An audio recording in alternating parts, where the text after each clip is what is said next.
তো দেখতেই পারছেন বালতিং ভর্তি আম পেড়ে নিয়ে আসলাম। তো আমরা কিন্তু দুই বোনে চলে আসছি আমাদের বাপের বাড়িতে। তো কালকে দিনটা থেকে তারপর পরশু চলে যাব। আর এই যে দেখেন কত সুন্দর সুন্দর আম, আর আমের সাইজ কিন্তু অনেকটাই ছোটো দেখতে পাচ্ছেন। তো আসসালামু আলাইকুম বন্ধুরা, আপনারা সবাই ভালো আছেন? আলহামদুলিল্লাহ আমি খুব ভালো আছি। তো দেখতে পাচ্ছেন আজকে নিয়ে এলাম আপনাদের সাথে নতুন একটি ছোট্ট ব্লগ। তো আশা করছি আমার ব্লগটি ভালো লাগবে, আর ভালো লাগলে অবশ্যই লাইক কমেন্ট শেয়ার করতে কিন্তু ভুলবেন না। আর আমার এই ভিডিওটা দেখেন শেষ পর্যন্ত, কত সুন্দর রেসিপি দেখাবো ভিডিওতে, তো অবশ্যই দেখেন। আর এই আমগুলো বেছে নিতেছি, এগুলো কিন্তু আচার করব। ছোটো ভাই বলছে আচার খাবে, তো তার জন্য ভাবছি কিছুটা আলাদা করে রাখি। তো এগুলো আচার বানাবো। এই যে আমার ছোটো ভাইটি। তো আর এইদিকে দেখেন আমি বসে পড়ছি, আর ওইদিকে আরেকটা ছোটো ভাই ও কাজ করতেছিল, কি জানি গেট বানাইতেছিল।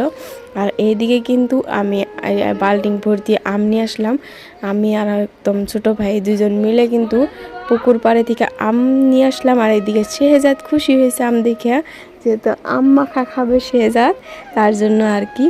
আর এই যে ফাইনালি কিন্তু আমগুলো আমি ব্লেন্ডার মানে এই যে আম যে মিক্স করে, তো এইভাবে করে ছোটো ছোটো করে করে নিছে আর কি ভর্তা করার জন্য। দেখেন ফাইনালি কিন্তু কাঁচা মরিচ, লবণ আর এই অল্প চিনি দিছি, যেহেতু টক মিষ্টি। তো এই যে এইভাবে করে কিন্তু আমরা আমগুলো মাখিয়ে নিতেছি ভর্তা।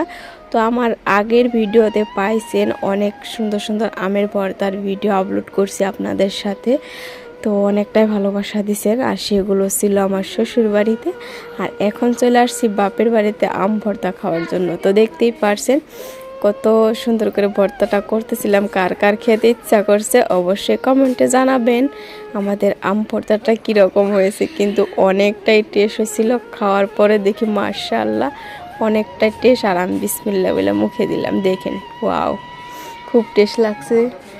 তো আপনারা কে কে খেতে চান আর রস পড়তেছে অবশ্যই কমেন্টে জানাবেন। আর এদিকে আমাদের শেহজাদ তো খেয়ে ফেললো আম ভর্তা।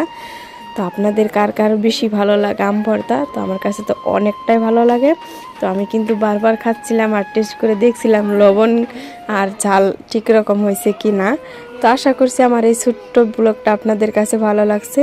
আর এই আম ভর্তা নিয়ে কিছু ছবি তুললাম আপলোড করার জন্য। আর ফাইনালি অনেকটাই ভালো লাগছে। আর আপনারা কমেন্টে জানাবেন আপনাদের মূল্যবান মতামতটা। তো দেখতেই পারলেন আম ভর্তা রেডি। তো সবাই মিলে খাবো। সবাইকে খোদা হাফিজ।